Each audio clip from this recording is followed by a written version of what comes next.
From the depths of the greatest financial crisis of our time, we coordinated our response to avoid further catastrophe and return the global economy to growth. We've taken away terrorist safe havens, strengthened the non-proliferation regime, resolved the Iranian nuclear issue through diplomacy.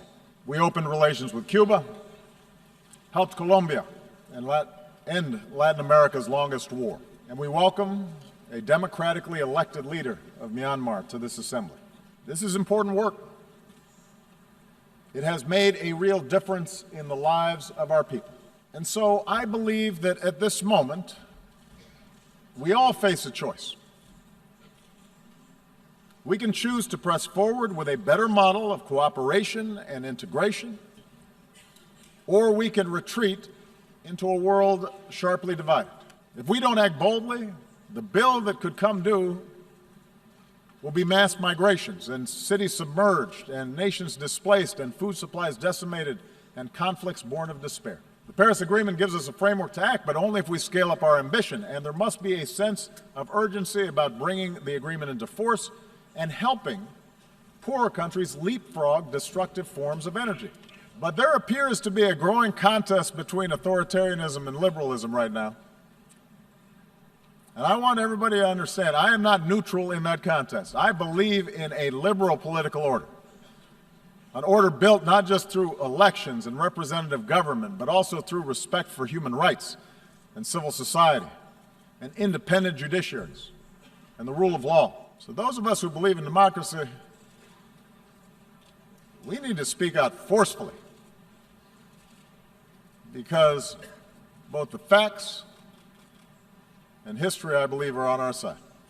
We must reject any forms of fundamentalism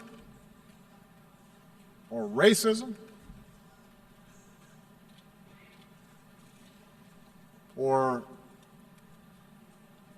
a belief in ethnic superiority that makes our traditional identities irreconcilable with modernity. The world is too small. We are too packed together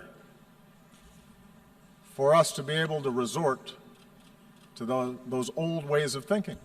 We have to insist that all parties recognize a common humanity and that nations end proxy wars that fuel disorder. Because until basic questions are answered about how communities coexist, the embers of extremism will continue to burn, countless human beings will suffer, most of all in that region, but extremism will continue to be exported overseas. And the world is too small for us to simply be able to build a wall and prevent it from affecting our own societies. And I believe that if we're to meet the challenges of this century, we are all going to have to do more to build up international capacity. We cannot escape the prospect of nuclear war unless we all commit to stopping the spread of nuclear weapons and pursuing a world without them.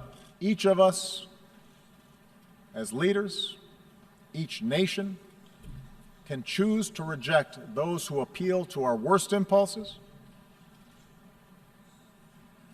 and embrace those who appeal to our best.